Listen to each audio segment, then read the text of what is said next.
Senhoras senadoras, senhores senadores.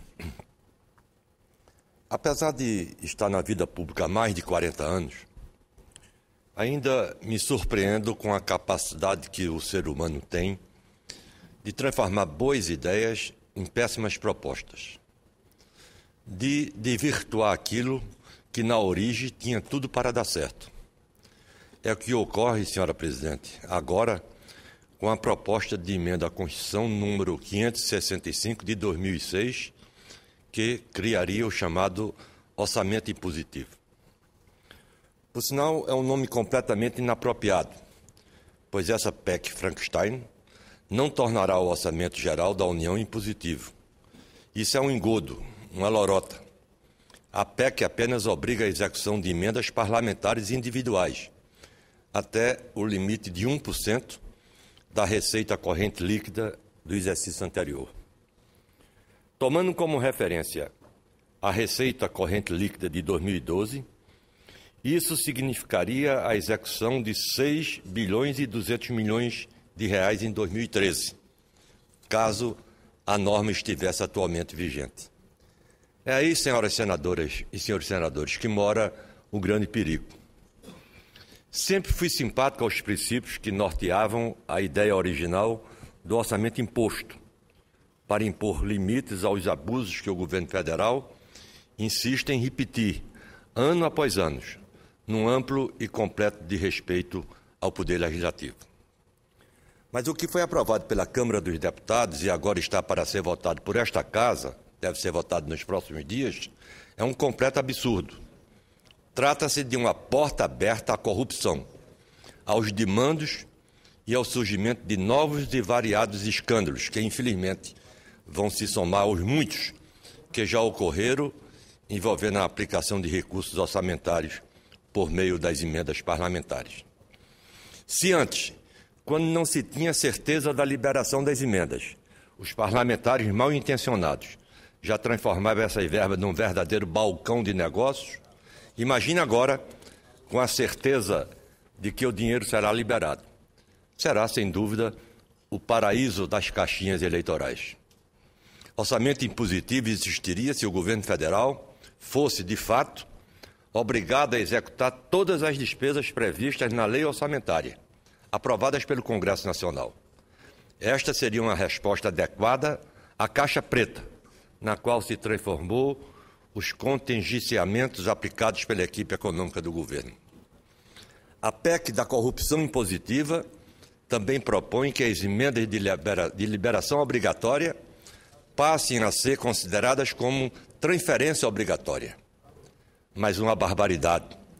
Caso seja aprovada da forma como está, será um ataque direto à lei de responsabilidade fiscal, que já vem sendo ameaçada pela adoção por parte do governo federal do liberou geral. Gostaria de fazer um parênteses com relação à lei de responsabilidade fiscal, assunto sobre o qual pretendo voltar a esta tribuna muito em breve. O fato é que, infelizmente, a presidente da República hoje não pensa em mais nada, a não ser na sua reeleição, nem que para isso jogue no lixo um dos pilares da estabilidade econômica e fiscal do país. Acho que esse é um dos episódios do qual a presidente se referiu quando, em março passado, afirmou que, abre aspas, podemos fazer o diabo na hora da eleição. Fecha aspas.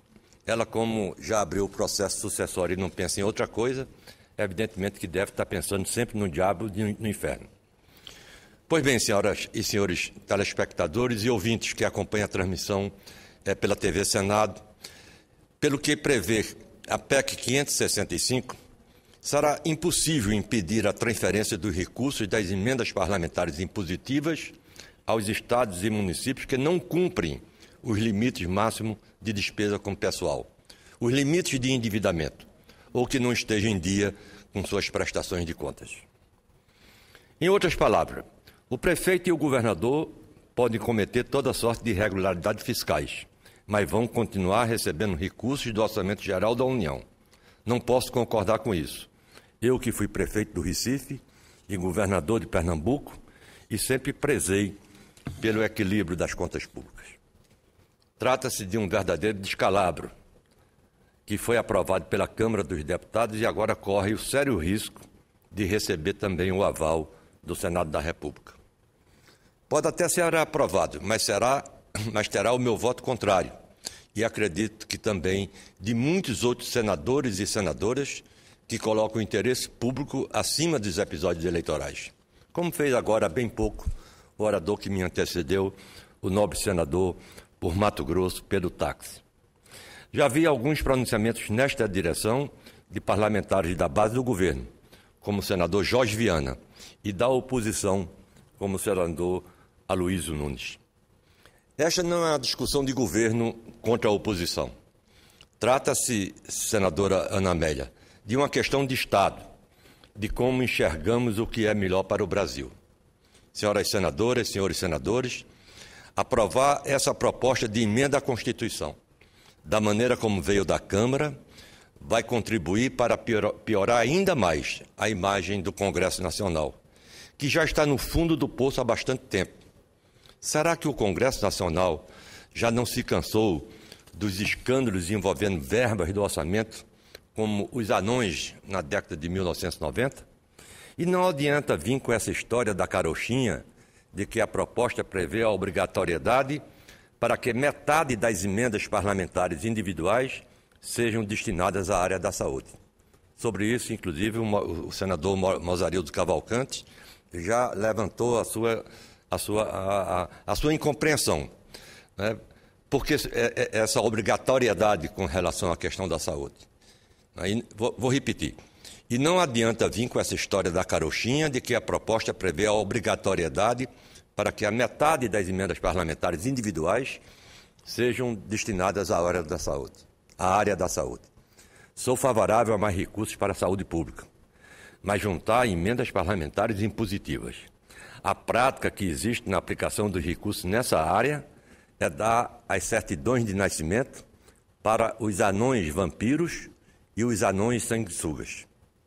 Ocorre, senhor presidente, que o governo Dilma Rousseff é refém assumido, claramente assumido, da sua base no Congresso Nacional.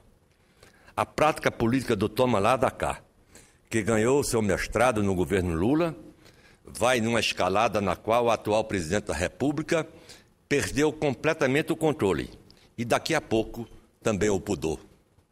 Se a senhora Dilma Rousseff não tinha o comando político quando estava no auge da sua popularidade, imagina agora quando tenta administrar palanques duplos, triplos e até triplos pelo Brasil afora. Para usar um termo bastante comum na psicologia, eu acredito que a presidente sofre da síndrome de Estocolmo, que se desenvolve quando uma vítima busca se identificar com seu raptor ou tenta conquistar a simpatia do sequestrador. É o caso típico da senhora Dilma Rousseff. Como diz a expressão popular, Freud explica. É triste, muito triste, senhoras senadoras e senhores senadores, quando a gente vê o Brasil perder a oportunidade de fazer as reformas necessárias para dotar o país de instrumentos transparentes e ágeis para a administração pública nacional. É isso que tem acontecido nos últimos anos. Em vez de discutir com profundidade o modelo de orçamento da União que queremos, sobre a aplicação dos recursos públicos em áreas estratégicas como saúde, educação e infraestrutura, como aqui ressaltou, destacou e aprofundou o debate o senador Pedro Táxi, preferimos dar um cheque em branco para aqueles que não pensam no país, para aqueles que enxergam no orçamento da União apenas um caminho para fazer negócios, de buscar recursos, quer seja para bancar despesas com eleições ou para simplesmente aumentar o patrimônio pessoal. Era isso, senhora presidente, que eu queria colocar com relação ao chamado orçamento impositivo, que já foi aprovado na Câmara, já chegou ao Senado e brevemente vamos discutir e votar. Eu vou manter essa posição que torna explícita hoje, torna clara hoje, né, de combater e votar contra essa porta aberta, escancarada para a consolidação da corrupção aqui no Congresso Nacional.